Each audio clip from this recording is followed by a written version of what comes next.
Landlord advertises all of our company's equipment for sale to our competitors. Best follow our eviction to the letter.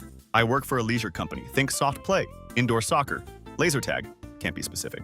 Prior to lockdown, managers and the big bosses were negotiating the renewal of the lease on one of our parks. Things were going mostly smoothly. However, the landlords were difficult to contact. Then 2020's shit hit the fan. All of our sites were closed, and everything was thrown into a mess. Negotiations began to slip down the priority list. Nobody thought the landlord would push an eviction for an expired lease during this period, especially with it still getting rent, despite the site's closure and the closure of every business and restaurant in the immediate area.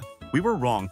A few days ago, we received a letter saying we had 7 days to leave the premises and take everything with us. We are reminded that anything left in the building after 7 days will become the landlord's property. That line is very important. Now, a lot of construction goes into installing our equipment into a new building, which makes emptying one even harder. Add a lockdown. With no staff and most businesses shut, it meant that saving much of our assets would prove to be extremely difficult. To lose a profitable site and all of its assets is definitely a blow to our company. But here's where it gets worse. A few days into our 7-day eviction, we find out that the landlord has been advertising our park to our competitors. But he isn't offering just the building, he is offering all of our stuff pre-installed. Ready to go, just needs rebranding. The landlord has evicted us from the property in an attempt to increase rent and make a solid profit from our equipment installed because he thinks we won't be able to empty the park. We were furious.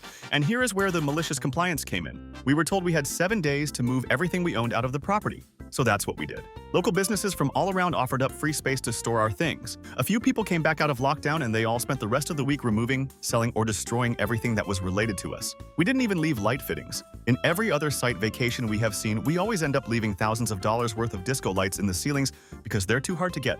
We leave most of the construction in, as well as things like the bars and kitchens that all stay intact, recognizable as what they once were. But not this building. We ripped up the flooring we installed, tore down the walls that were not part of the original structure, wooden walls to divide up the space, ripped apart our manager's offices and removed all artwork and lockers. The landlord now has every new deal he has been making dead in the water. A large renovation bill to install new flooring, etc.